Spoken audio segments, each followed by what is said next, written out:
Ladies and gentlemen, welcome back to the Deano Show. Happy New Year. Hope your 2026 is off to a good start. Got a new episode for you all tonight.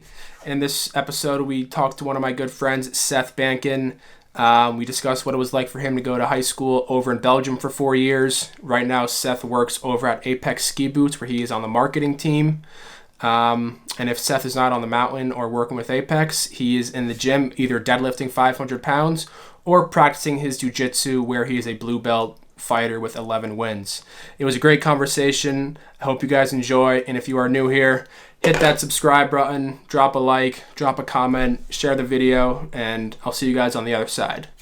Seth, welcome to the Deano Show. Good to see you, dude. How are you doing? I'm doing well. Thanks so much for having me. I'm excited for this journey you've undertaken. It's been cool to see the progress even in the early stages. Yeah, like you just said, it's in the early stages, but it's something I look forward to doing. I like having conversations with people and from all different types of conversations. Wes guitarist, you are obviously a huge jiu-jitsu, big gym lifter, skier. You got it all. So, I'm excited to talk to you and kind of give people a chance to learn more about you, learn more about me, and kind of see where that all goes. But I was doing a little digging, and you're from Seattle, right? Originally Seattle or that area? Correct, originally. But you went to high school overseas in Belgium, and it's called Shape. And what is Shape? It's like a military high school. And Shape, I forget what it stands for. You'll know. But what is? Tell me about that Yeah. and what Shape stands for, and kind of what was that whole process like? I've never talked to anyone who's went to a military school, especially for high school. Yeah, just tell me about like how was that experience just going to high school? I know it's an American high school overseas, but it's international students, right? Like it's everyone from all over. Or is it just American students? Yeah, correct. It's an international school. So SHAPE stands for the Supreme Headquarters Allied Powers Europe. It's the NATO headquarters. It's located in Mons, Belgium. So yeah, it was definitely a super unique experience. I feel very blessed to have had the opportunity to go there. But yeah, so in high school, it was probably about 20 different countries represented within the school. So got to meet people from all walks of life. Had the opportunity to pick up French while I was over there. I lived there for all 4 years of high school. I actually played a lot of tennis in high school. That was kind of my main thing. Hell yeah. And yeah, I mean, I had the opportunity to travel to like 20 countries while I was there. But then COVID hit on the back end of that, and then that's when I came back to the States. So when you say so, it was people from all over the world, correct? hmm What were some? Members of NATO, yeah. Okay, so they were NATO members, but from within NATO, they were all.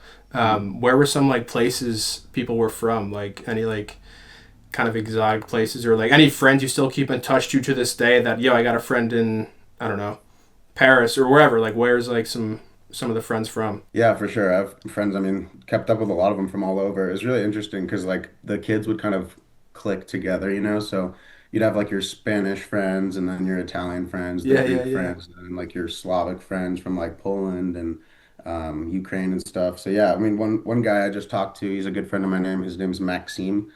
He lives in Ukraine, and so I try to FaceTime him once every few weeks and kind of check in on what's going on over there. It's obviously a crazy time for them, so getting to talk to him and get a first-hand account of kind of what they're going through has been hmm pretty interesting.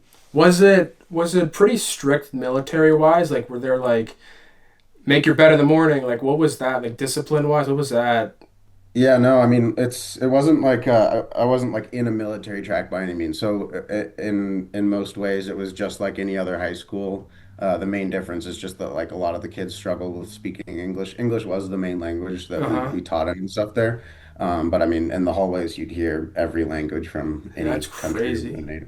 Yeah, Yeah. So very did unique. you like pick? Did you pick up on other languages? Because the more you're exposed to different languages, especially when you live somewhere where the language is not your fluent language, it's easier to learn.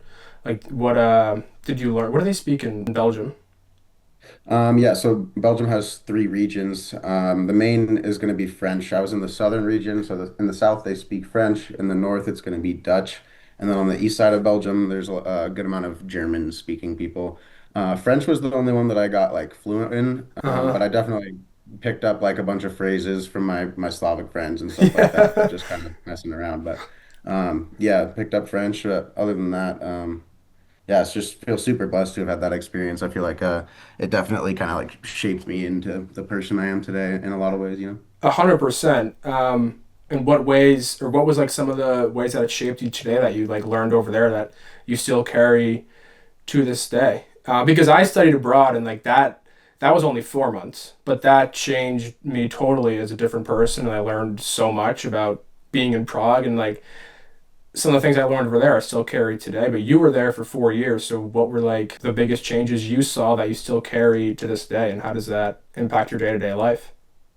Yeah, I think for the majority of Europe, they just have an ability to kind of slow life down a little more. Mm. Kind of, they don't take as much for granted. I think in America we have a tendency to kind of be like go, go, go, never slowing down, never, for a lack of a better term, like stop to smell the roses. You know what I Yeah, mean? for sure.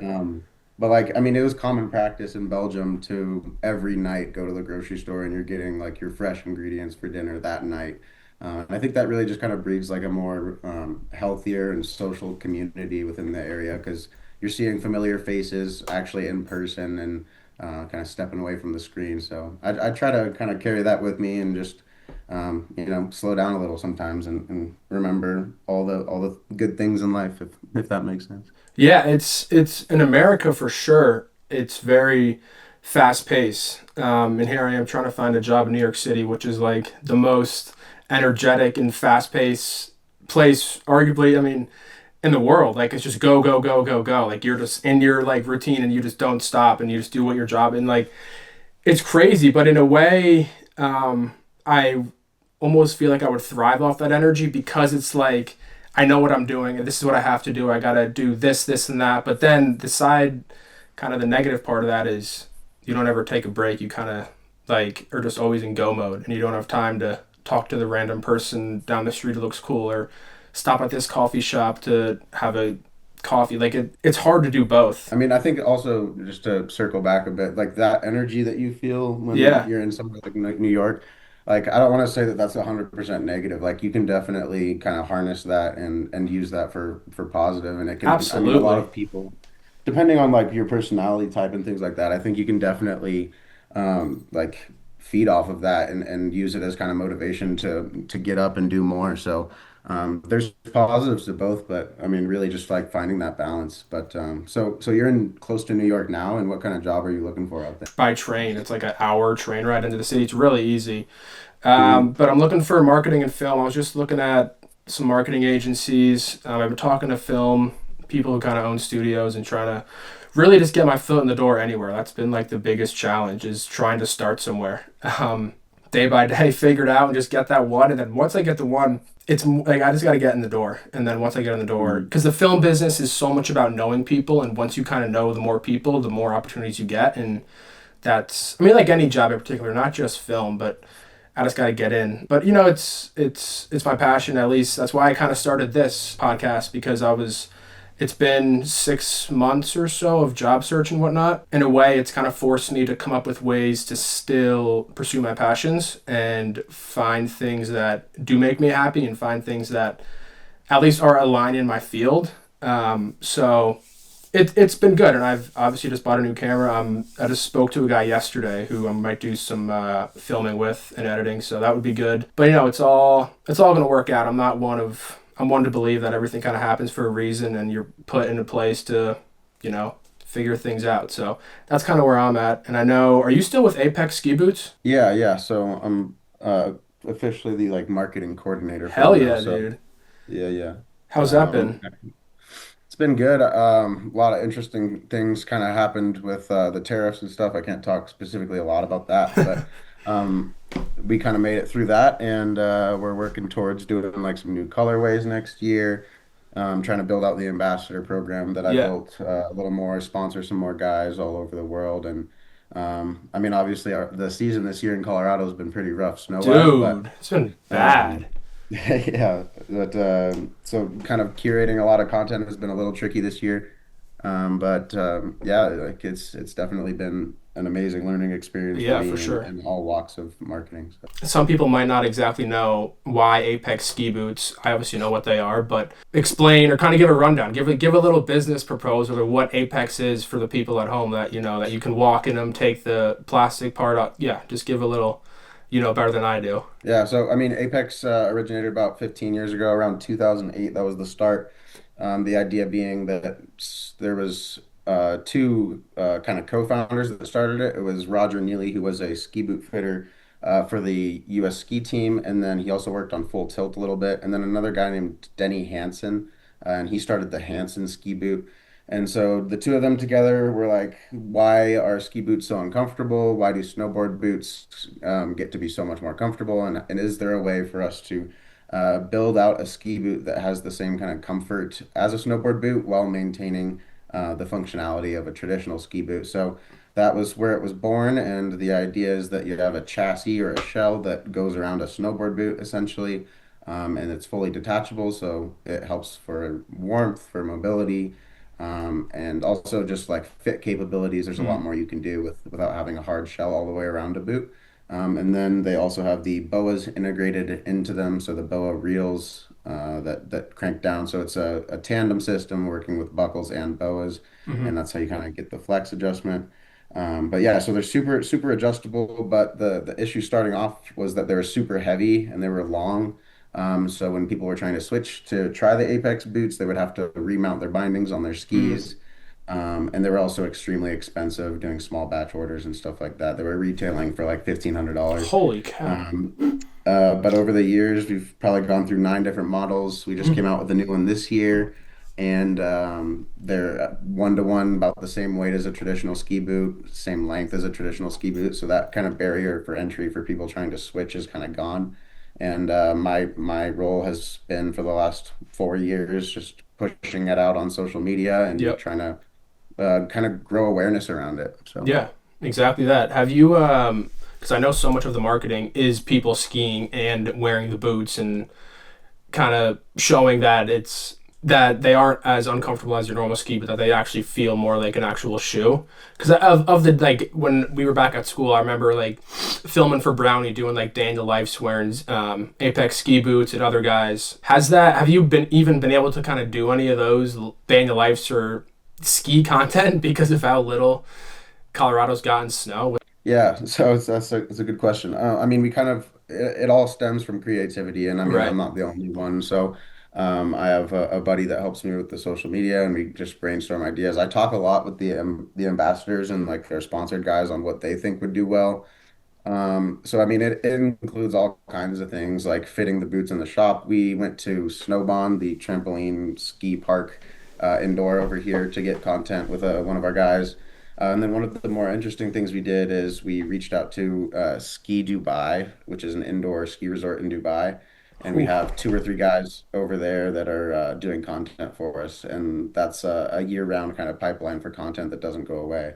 And then another one was South America because they have a reverse season. Yeah. So Chile, Argentina, that kind of stuff. And so Dubai. they help. Right near MetLife Stadium where the Giants play. They got an elite indoor ski resort there. I've never been inside it. It's some huge building. I think it's. I don't even know if you take a lift up. I don't even know what it is, like what it kind of looks like. I think there's a couple rails in there and whatnot. It's funny you actually mentioned Snowbond because Brownback used to work at Snowbond, and Mhm. it was our I want to say sophomore year. At that point, neither of us had tried a backflip on skis. We'd always like wanted to do a backflip, and we were like, let's go to Snowbond and go off the ramp into the pad essentially.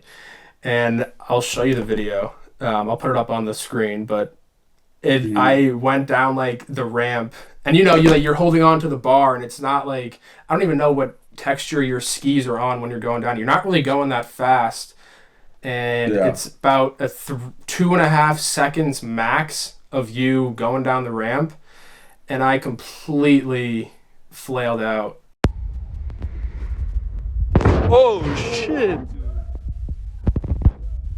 Dude, it was Beautiful, bad. I mean, beautiful. it was one of those where like I just totally decommitted midair and just like flailed backwards, and then after that I got a little more comfortable. Still have not yet to attempt a backflip on skis. But it's one of those things I can do it like on a trampoline off a little rock wall. It's just like something about doing it on skis, and I don't know. It's more in the head than it is like skill. Like a lot of things. But Mhm. have you ever backflipped?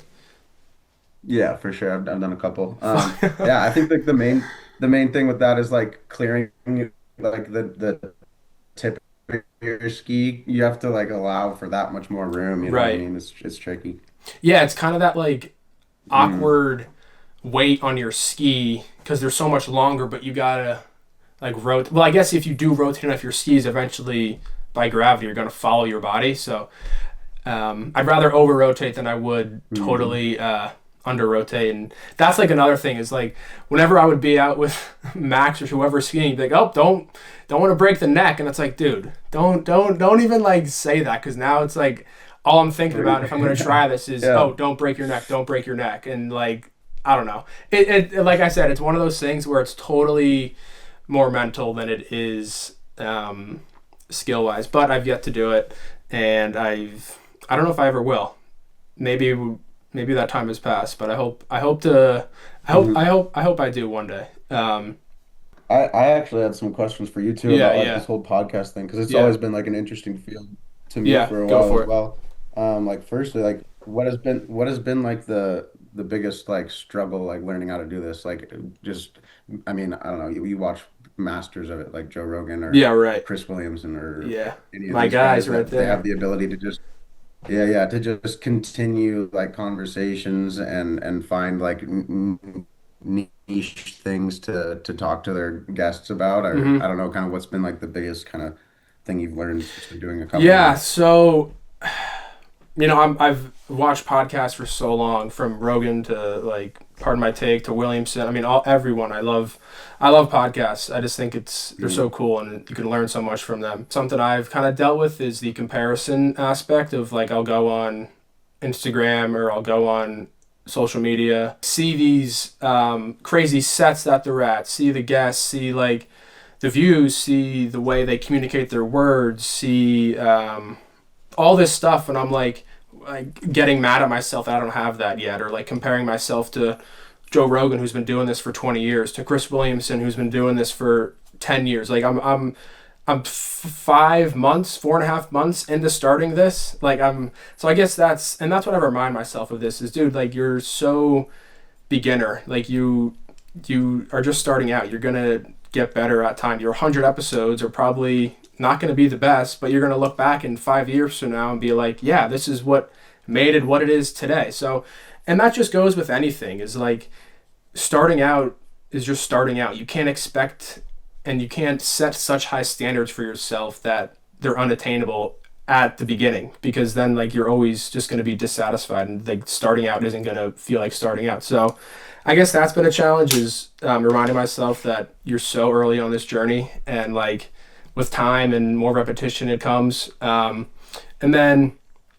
doing research on guests and like coming up with questions. It's not been a challenge, but it's just like something I got to do and something I enjoy doing.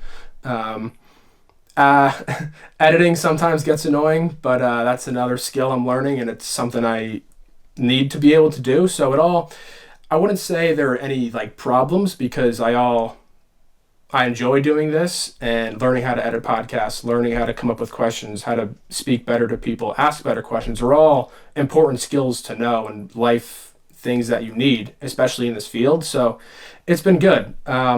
And just kind of getting over the fear of, putting yourself out there and reaching out to people, and connecting with people and just really having conversations. I've been like, oh, why would this person want to talk to me? But, you never know, you never try. And if they don't want to talk to you, so be it. The sun's still going to come up tomorrow, and you move on. Like, it's fear is a mile wide and an inch deep. And once you kind of step into it, you realize you can do whatever you want. And like, fear is just an illusion. So that's kind of what I've been going with, and just going to continue to, be myself and talk to as many people as I can, put out as much content as I can, and um, just be me and do the thing that just makes me happy and makes other people happy. So Yeah, I was just gonna say, like, I mean, the success comes later as long as you're doing something that you like. And I mean, I can fully relate to the whole thing about putting yourself out there because, I mean, first of all, with Apex, that was a struggle because obviously there was a lot of dislike and kind of slander on that throughout college that I kind of faced from a lot of people. Obviously, DU is a big ski school, so I saw a lot of that.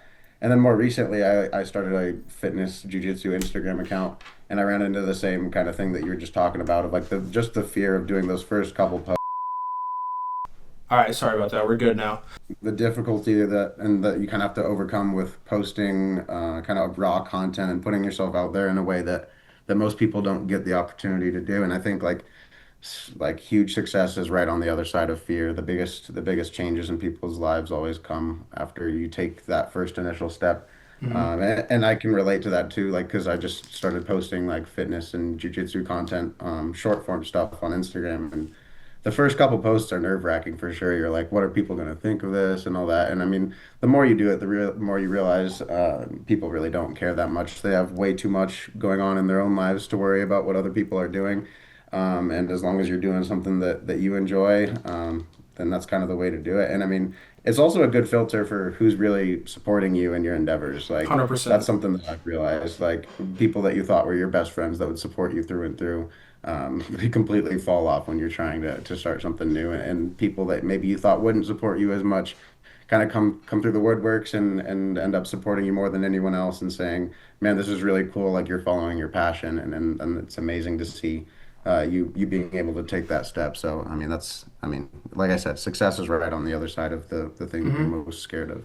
Yeah, and absolutely. And like you just said, you learn a lot about people and who your actual kind of close friends are in that sense of, when you kind of take that first step of trying something new and putting yourself out there, it's almost like strangers are going to root for you more than your actual closest friends will. Hmm. And I don't know exactly why that is or what that's for, if it comes from like a jealousy thing or if it's what, but no, I totally agree. And I posted some videos on my Instagram before I started doing this, and I had good feedback from people like you said who I never really thought would comment like, "Yo, this is pretty sweet." And it's those people that it's like, all right, like I do have something here. I can make this work. I do have a passion in this, and I can do this pretty much. And that like doubling down on that, it just kind of fires you up and makes you want to do like more things with like, all right, what else have I been putting off that I've been scared to do, or what other hard conversations can I have with people that I've been avoiding. And it's just that ripple effect of success and that feeling of, you can do this. But it all kind of starts from, like you said, taking the first step. And taking the first step is arguably the hardest thing to do. I remember um, sophomore year, I like just had a total breakdown. I was like, I'm not like moving my body. I'm not going to the gym. I'm not really being productive with my time. And I was like scared to go to the gym because I was afraid of like not knowing what like workouts to do. I'd only really kind of done body workout and body weight stuff. So I was like, oh, like what is someone gonna think of me if I like am bench pressing like not even a plate? Like people are probably gonna judge. Like all this stuff is just going through my mind, and I ended up going for the first time. I was like, that was like amazing. Afterwards, I felt amazing, and then I just kept on going and going and going, and like it's a community aspect, and it's great. Like none of the fears that you have in your head of what is someone gonna think of me posting this video, like doesn't matter because people are too worried about their own life and what people are thinking about them than they are what you're doing. And I guess that's my biggest takeaway from starting this, and it seems like that's your biggest takeaway. And how long have you?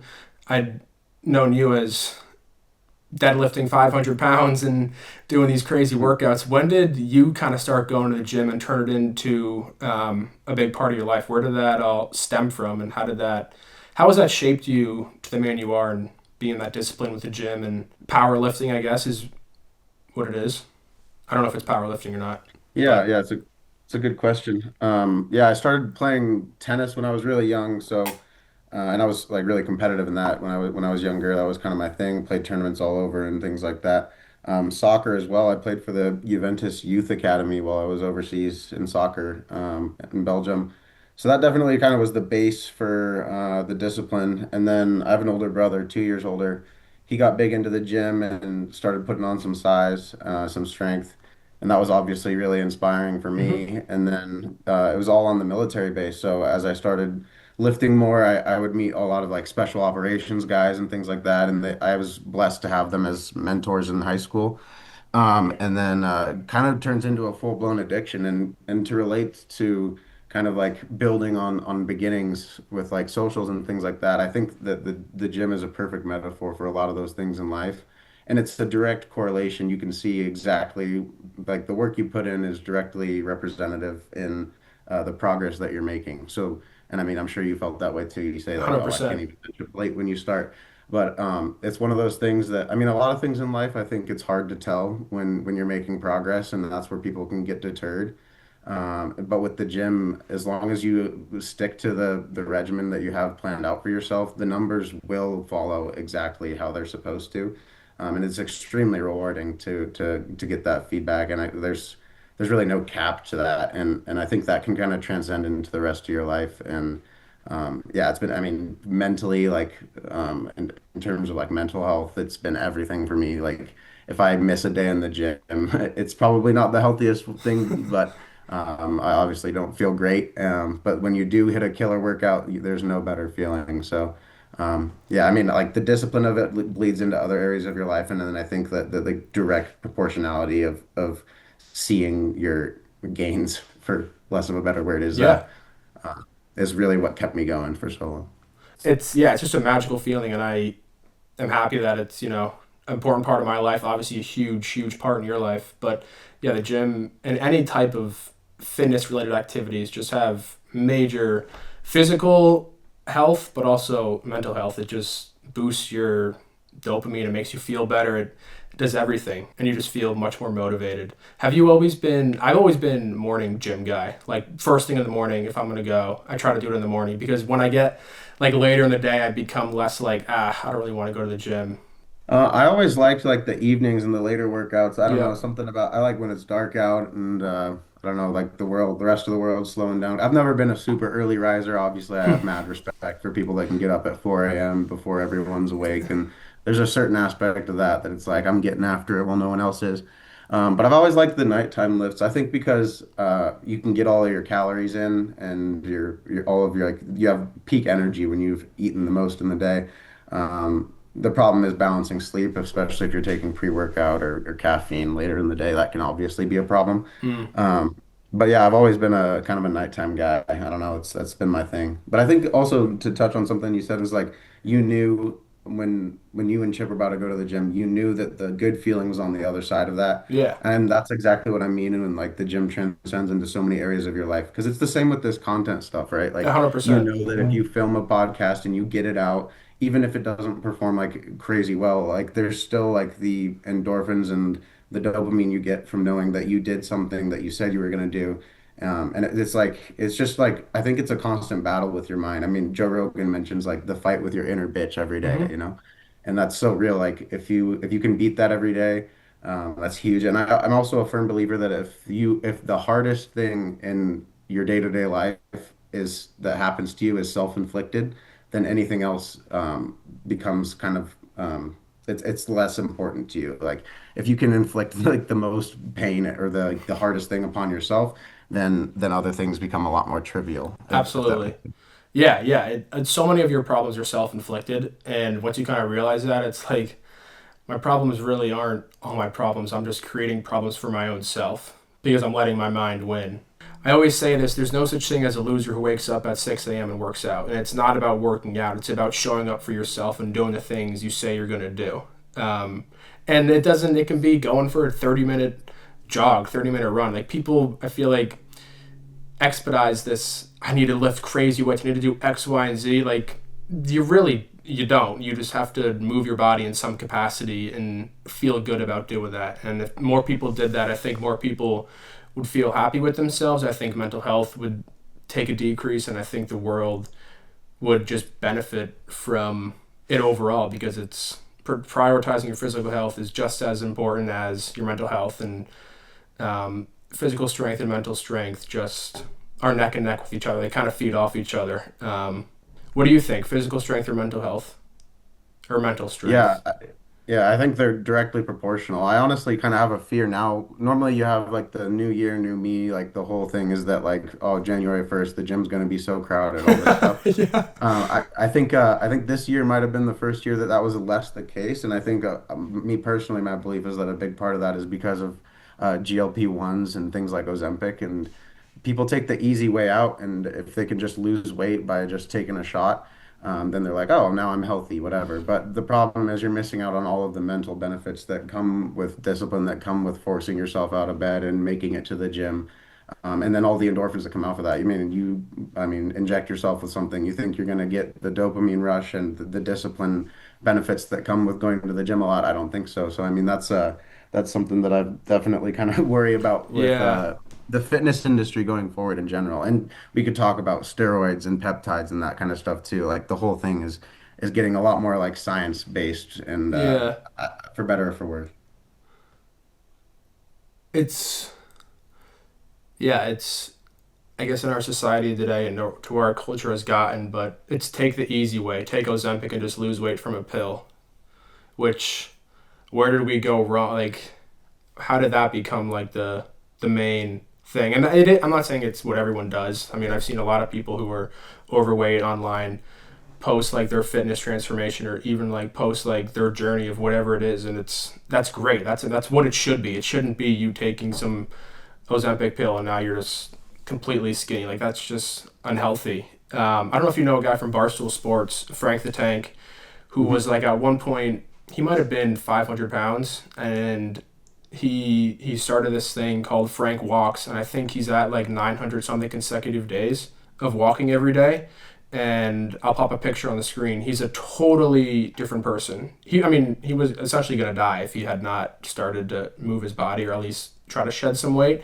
But it's stuff like that where you see a guy who's 500 pounds and he dedicates a 900 days and counting of him walking every day, and he's shed about 200, however many pounds. It's just people, I feel like, psych themselves out of what it actually is. But if you can, example, like he just started walking, that's so simple. Everyone can walk. Okay, well, not everyone can walk, but everyone can move their body in some capacity to try to better themselves.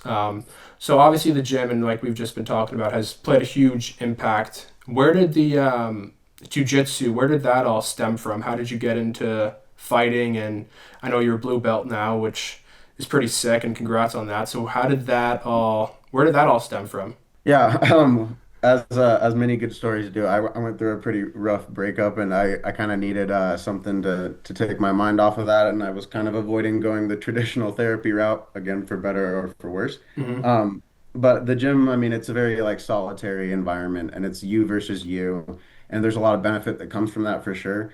But I was incredibly blessed to have people bring me into the jiu-jitsu world.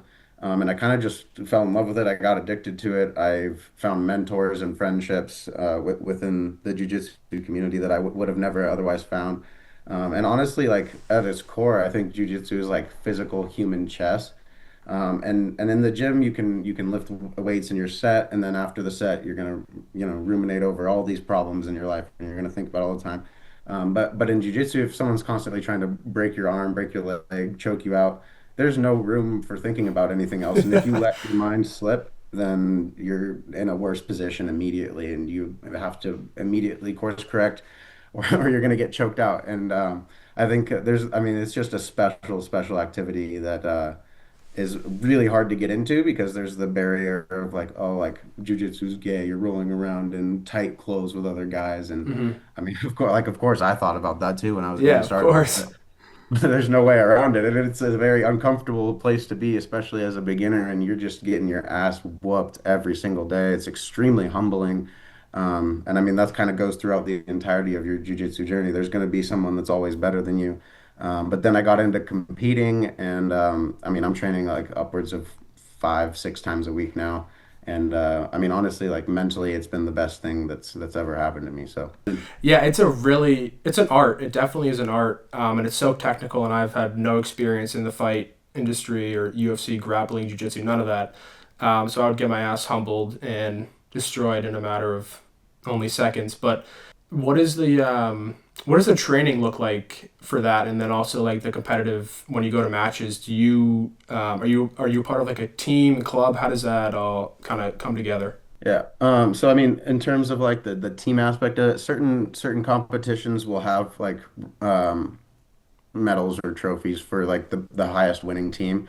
But it really is an individual thing. You're going one versus one, and I mean, in my first competition, I got absolutely destroyed. I didn't even know what I was really walking into. Mm, The adrenaline dump is absolutely insane. I wrestled a little bit in high school, but nothing compares to jiu-jitsu because there's dire physical consequences. I dislocated a guy's shoulder pretty bad in one of them. People get choked unconscious all the time. yeah. So I think just like the like lizard part of your brain just fires on a level that most people will never experience. And I mean, like my first one, I was like throwing up over the trash can. My vision's blurry, like I'm about to Whew. black out, and I mean, it's terrifying, but like it does something to you that nothing else really does.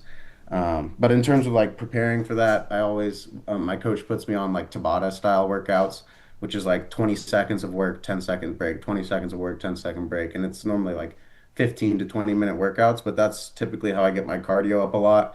That was a huge struggle for me coming from like a bodybuilding, power building kind Hmm. of structure. My flexibility was absolutely horrible when I was getting started. And obviously flexibility is a huge part of jiu-jitsu.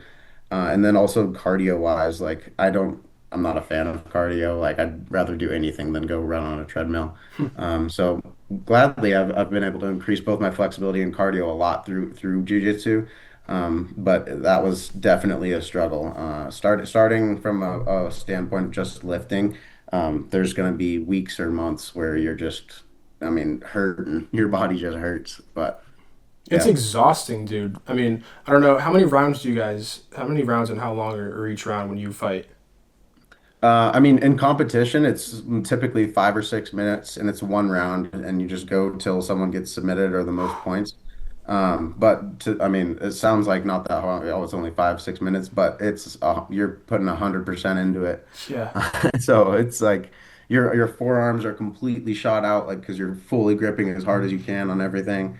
But in training, it's we tend to do like 5 rounds at the end of every practice. So it's about 30 minutes of live rolling in a row. Yeah, I mean that's exhausting, and yeah, you're nonstop moving, you're nonstop wrestling and using every ounce of muscle that you have in your body, trying to constantly before they just eventually give up. I mean, the UFC fighters, yeah, it's modern day gladiator. You just don't die. It literally you pretty much just fight to the death. Are you more of a do you guys like fight, or is it just grappling? I've been doing some Muay Thai over the last couple months. There's these things called like smoker fights, Uh huh. which are just like at bars or whatever. And then it's like Muay Thai, but you get to wear like headgear, knee pads, Yeah, shin yeah, yeah. pads. So it's a little bit safer. So hopefully in a couple months I will get in there and do some striking as well. So that'll be exciting, equally terrifying, but Yeah, yeah. right. Yeah, you. I mean, you talked about it, but your first was it your first match? You were getting all dizzy and throwing up and doing all like yeah, the emotions got to be insane with that. You're just you look at the dude and it's like all right, like we are going to pretty much try to kill each other alive. Like that's what we're hmm doing.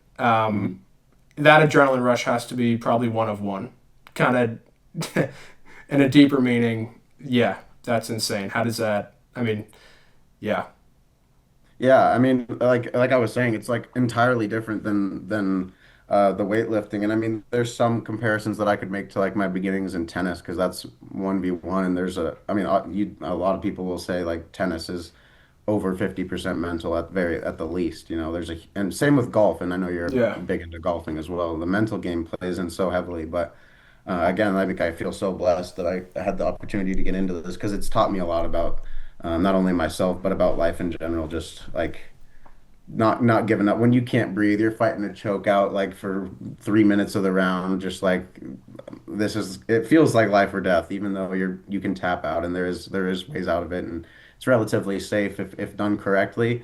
I think it just does something to like the human brain that nothing else really even touches on. So Hmm. yeah, I'm just gonna keep going, man. I feel Yeah. like this has now become like a lifelong kind of journey that I'm on. So. Where do you, at one point, is it like when you're getting choked out, at what point is it like, I need to tap out or like I have a little ounce of fight left? Like when do you kind of know to draw that line of I'm toast versus I could squeeze out of this in a way?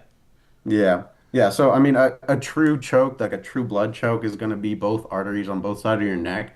And so in those cases, basically like the lights in your eyes kind of start to go out and you feel like you're going to pass out. So then that's when you want to tap. But the scarier ones are when it's like kind of a neck crank and you can kind of like pull on it. And that's when like serious injuries can happen. So you got to be really careful and kind of just feel it out. It's obviously in competition, you're going to go a lot further than you will in training in terms of like what you're willing to suffer through. Right. But like I had one competition where I was up by only 2 points, and a guy caught me in a triangle, which is one arm Yeah, up yeah, and yeah. then leg around this side, choking me out like that. But I was able to just put like one knuckle in between this artery and the other side. So I was holding it for, and this is in competition, but I was holding it like this for like a minute and a half, just because I knew I was up 2 points. So I'm like, if I can just not tap here, like I will win. And there's I mean, that's what I'm saying. Like mentally, it teaches you something about yourself. Like, what are you willing to go through for a win, not only on the mats but in life. It's there's nothing like it. 2 or 3 years Dagestan. That's the word, isn't it? I mean, if you want to become the best wrestler and grappler in the world, I think so. Yeah, um, for sure. yeah, dude, those Dagestanians are psychopaths. I would Yeah, I love to. mean, I would love to go. I mean, I have no experience fighting whatsoever, but it would be really cool to go shoot like a documentary or something over there and go to Russia and see what those trainings like. I mean, that's a different world over there, yeah, completely. I mean, you said you're watching a little UFC, and that's definitely like grappling and I'd say even wrestling over jiu-jitsu has kind of been dominating the Mm-hmm. UFC scene in general. I mean, Yeah, Marab, um, and I mean Hamzat, all these guys are just yeah, just dominating with grappling. yeah. It's crazy. And then like, I watched Islam's last fight against. I'm not gonna remember who he fought, but Islam essentially just grappled with him the entire round. I mean, entire all 5 rounds, which like as a viewer is pretty boring to watch because you're paying to watch these guys fight and you want to see them actually like throw hands, not just wrestle and grapple. So there's that side of it. But I mean, they're so good at it that it's like, why wouldn't you do that? Like, why? From our perspective, it's like, stop doing this, fight, like actual fight. But from their perspective, it's like, I want to win. Like, my life depends on this. I need to win, so I'm gonna do everything that I'm best at in order to win. So yeah, it's one of those things where it's life or death for them, and that's me sitting on my couch screaming at the TV, telling them to fight. Like, it doesn't matter. They want to win. They don't care what fans thing. I mean, and I've watched many UFC fights where the fans will start booing, and sometimes if it gets to a point where like someone's lying on top of another for 2.5 minutes, the ref will stand him up, which I think is smart because I mean, 5 minutes of someone just lying on someone, just like kind of paying them is like people didn't pay to come and see that. They want to see guys throw hands and fight till you're pretty much alive but dead. Mhm. So yeah, I mean it's a crazy sport, and I definitely like. There's a part of me that wants to like go to a gym and spar in a sense, and at least like learn some jujitsu like tactics because it's not only like a great hobby, but it's also like self defense. Like God forbid someone starts attacking you and you got jujitsu in your back pocket. I mean, the guy's toast. Like it's just if some guy tried to fight you for I don't know X, Y, and Z, it's like, dude, I'm gonna kick your like. You don't want to do this, but I guess that's kind of that good security you have at least. It's like you sure you want to do this, guy? I mean, I will, Yeah. but just be aware. Yeah. Yeah, no, it's an excellent point you touch on there too. Like, I mean, I'm not even that crazy. I'm not gonna like say I'm like ridiculous or anything. Like, I'm only a blue belt, but like new people come in. Like we call them trial guys, trial class guys that come in just to try it out. Like anybody that's been training for even 6 months to a year, it's not even a question what's gonna happen. And the reality is, I'd say like 90%, if not more, of people are completely untrained and have never even tried a martial art in their entire Yeah, life. And so people are just so naive, and I mean that comes into play with like the bodybuilding and the powerlifting guys too. Like obviously there's like a lot of posturing, a lot of peacocking, like, oh, I'm the biggest guy in the gym, I'm so hard, all this stuff, but people just have no idea what it's like to be in a 1v1 situation with someone who knows what they're doing. It's not even a comparison. 100%. I mean, as my friends and I have said before, it's like if you got put in a ring with any sort of, let alone anyone in the UFC, but like anyone at your level blue belt, I mean, I would have no, I would, I'm toast. I wouldn't know, I would be running in circles. Like I literally would not know what to do. Like I would pretend Mhm. like I know what I'm doing, but I'm out in under 10 seconds, and it's a crazy sport. And like, correct me if I'm wrong, but like, yes, you can be so strong and like muscular strong, but if you don't know how to like fight, it almost like doesn't benefit you in a way from Yeah. Yeah. And going I mean, against someone who does know how to fight, grappling, jujitsu, sparring, whatever it is. Like, yeah, yeah. I mean, and that's like been a huge struggle for me because obviously I was like fully 100% weightlifter before I even started this journey. But like balancing the training between the two has been a huge challenge for me because your body takes a serious toll when you're training a lot of martial arts, obviously. mm-hmm. And so it's like I can't go and do like a crazy deadlift session in the morning and then expect to go and do 6 rounds at night. Like it's just not feasible. I'm gonna break down like. And that's as a young, I mean, I'm 22, almost 23, but as a young guy, like I'm already feeling it. I get in bed at night sometimes just like, oh my God, like I can't move, dude. Yeah, So right. it's been a struggle because obviously I have aspirations of being big and strong, but at the same time, like my passion is now and it relies in the jiu-jitsu side of things. So balancing out my training has definitely been a struggle for me. And I think that's a struggle for people in a lot of sports for sure that want to be big and strong but also want to maintain cardio and flexibility. Like the balancing of training in whatever discipline you're trying to chase is can be a serious struggle. And I think that's also like why a reason why a lot of people kind of will taper off of one or the other. Like it happens a lot in jujitsu that guys come in a similar standpoint as me from the weightlifting and the powerlifting side of things. And then they lose like 20, 30 pounds of muscle because they just can't figure out how to balance the training and kind of work both ends of the sword for a lack of a better term. Yeah. Do you have to are you with your jujitsu? Are you in a specific weight class when you fight? Do you have to like cut and add weight? Are you like going through that like process at all? Like, is that a part of your day to day? Yeah, it definitely is. It depends on the organization and then like what their weight classes are. I've done like a bunch of different tournament organizations. They have different weight classes kind of depending. So sometimes I get lucky and it's like 190, 185, so I don't really have to do much cutting. And Mm-hmm. me personally, like I'm not gonna try and like kill myself to drop down to like 160 or Yeah, something. Like right. that's just ridiculous. It's not the UFC. Like and you know, they have all kinds of health monitors and people to make sure you do it safely. The lowest I've cut down to is probably about 10 pounds of water from like 190 to I did like 179 was my last one, Mm-hmm. which definitely helps. I was without a doubt much stronger than all the other guys in that. But I just try to balance it. I mean, I'm of the opinion like I wish they would get rid of weight cutting in high school wrestling and stuff like that because I mean, guys are in they're in puberty, they're in their peak development phase, and they're just destroying their bodies for a couple pounds to win a high school wrestling match. It's kind of ridiculous. Yeah, one of my really good friends is a very good wrestler and was in high school. And I remember when he would do like the weight cutting, like trash bags on treadmills, you're just sweating out pounds of water. And I was like, dude, that's unhealthy. It's like one week he's, let's say, 175, and the next week he's like 158. I'm like, dude, you just dropped like 17 pounds of body weight like that. That can't be good at age 16 and 17. I mean, who am I to say? I don't really know all this world, but from an outside perspective, that doesn't seem like the most healthiest thing for a 17-year-old to be doing. But again, I don't know. You know a lot more than I do. That's just kind of my.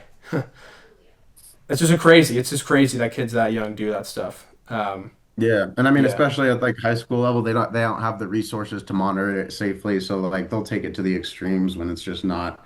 And I mean, there's a diminishing return there, right? Like you lose a certain amount of weight, and it can be helpful. It's because then you're lighter and you're also a lot stronger than other people. But if you're taking it to where like I mean, you've seen like the videos of like OG Conor McGregor doing like the press conferences and stuff, and he just looks like he's on death's bed. Like there's Right. skin and bones there's levels to where it's not healthy anymore. So I Yeah. don't know. Too bad it's that we're not in Connor's prime and peak right now. Because what that was like 10 years ago or so, around that, give or Hmm. take. And I Hmm. at that point I wasn't really into the UFC as much in fighting. But I mean, now that I've gotten more into it, I mean that's like he's arguably, at least entertainment wise, the best entertainment the UFC has ever seen. Um, I still see that clip of him and Jose Aldo talking about what exactly is he's going to do when they step into the ring. Like, the reporter asked him a question, and he was like, I'm going to do X, Y, and Z. I believe his right hand is going to get him into trouble. And, like, also the power of the mind of his visualization, and also just, like, the art of UFC and fighting itself. But, yeah, he's a 101 for sure. And I think he just, like, he's been off the rails the last couple of years, but I think he just had, like, an encounterment with Jesus or something. Did you see something like that? Like, I found God. So, I mean, really good for him. Happy to see he's, headed in the right direction. But yeah, a one-of-one entertainer for sure. Yeah, I would ask you too, where do you lie on the faith spectrum? I'm a longtime Lutheran. My grandpa was a Lutheran pastor. I've been a Christian my whole life. Yeah. Um, but yeah, where do you fall in that? Yeah. So it was about a year ago, or a year ago today, or around this time last year, where I started going to church again. They had one on campus. I don't know if you ever went to that one on DU's campus, but it was good. And then that kind of replanted the seed again. And ever since then, I've been going consistently and trying to learn more about, reading the Bible and that sort of stuff. But it's been good. It's definitely, I thought about, like, where I was a year ago in terms of faith and that stuff to where I am now, and it's night and day. Faith is definitely so important, and it's Jesus is the ultimate king, and God is God, and yeah. Where do you stand on it? How important and big of a role has it played in your life? Yeah, I mean a huge one. Growing up, I was super super devout. Was going to church every weekend.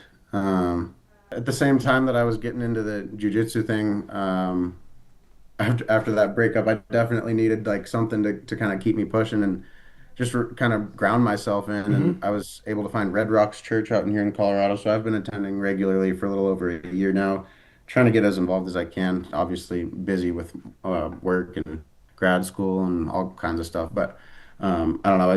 There's something about just taking the time. And again, like to circle back to the discipline thing, like even if like I go out on a Saturday night, waking up at 7 in the morning and making it to church is never the easiest thing. But you'll always feel better afterwards, and Yeah, 100%. it can be powerful powerful in terms of community, in terms of spirituality, and just reminding yourself that there's more to life than just what you can see, in Yeah. whatever spectrum of religion you fall in. Yeah, higher powers are definitely real, and they are out there. You just gotta, be the one to be the one and say, I want to, take a step in the spirituality world and try to understand it better. But yeah, it's played a huge role and continuously will play a big role in my life as I get older and read the Bible more for sure, because it just makes you feel like you're not alone, one, Yeah. and also like a lot of wisdom in it, and so much of the stuff I read in the Bible is so applicable to everyday life. It's just great. It's really amazing. Yeah. For I think it sure. can fill a lot of the uncertainties of life. There's so 100%. much unknown, and it just kind of gives you something to lean on, and just like you said, like ground yourself and remind yourself that there's more to life than what is just here. I wanted to switch topics for kind of one more time here. What are you thinking in terms of like taking this podcast and then marketing the podcast itself? Like I was wondering, like, are you looking Yeah. at short form content or? Yep. Gonna step into the short form content. That was one of my goals, or ideas. I mean, not ideas, but I'm gonna have to start, clipping stuff from conversations and stuff I have and putting them more on Instagram, TikTok, and X and whatever platforms I want to use. So that for sure. And then I also want to post some, like, get out. I'm going to film a documentary for my mom. And then also just want to try to film as many documentaries, and just start fucking doing shit and living and creating content that, that I wish I was younger, that I could watch, and be that person for that younger person right now, or not even younger, but however old they are. It doesn't really matter. And just, follow my passions of being a YouTuber, I don't like the word influencer because I think that's dumb, but be someone who followed their passion and made it work out. And however that happens and what that looks like, I have my visions, I have my ideas and whatnot, but it's ultimately what happens, and whatever plays out in the world will happen. So that's kind of the goal. And, you know, day by day, podcast by podcast, clip by clip, and let's just see where it all goes and see where it happens. So, yeah. I think that's a super important thing you said too, like things that your younger self would have wished that they could have seen. And I think like that's something I try to remind myself a lot too, like taking a step back and reminding yourself like, man, like 12-year-old me would look at me and see me as someone to look up to. And something that I think everyone should strive for Yeah. to make their younger self proud 100%. 100%. Do something that your 12-year-old self would be happy you're doing. And I think that's a good way to look at life, good way to look at, you know, when people are trying to find things to do. It's like, well, what would my younger self look at me right now and want me to do? Or Right. the classic, there's a documentary crew watching you right now. What is the audience screaming at you, telling you to do? Right. Whatever that is. I know it for my life, you know it for your life, but for people listening, I don't know what that is. And there's got to be something out there. So, yeah, dude. Hell yeah. This is something I ask, you know, all my guests that I've had on the show so far, but where do you want to be / where do you see yourself in 5 years from now? Yeah.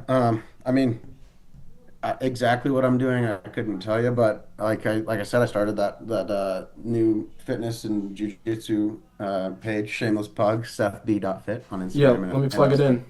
Amen. So working on that, I mean, I've had big success. I already had one video do like 3 million views, couple 100,000 views on another one. Yeah, hell yeah.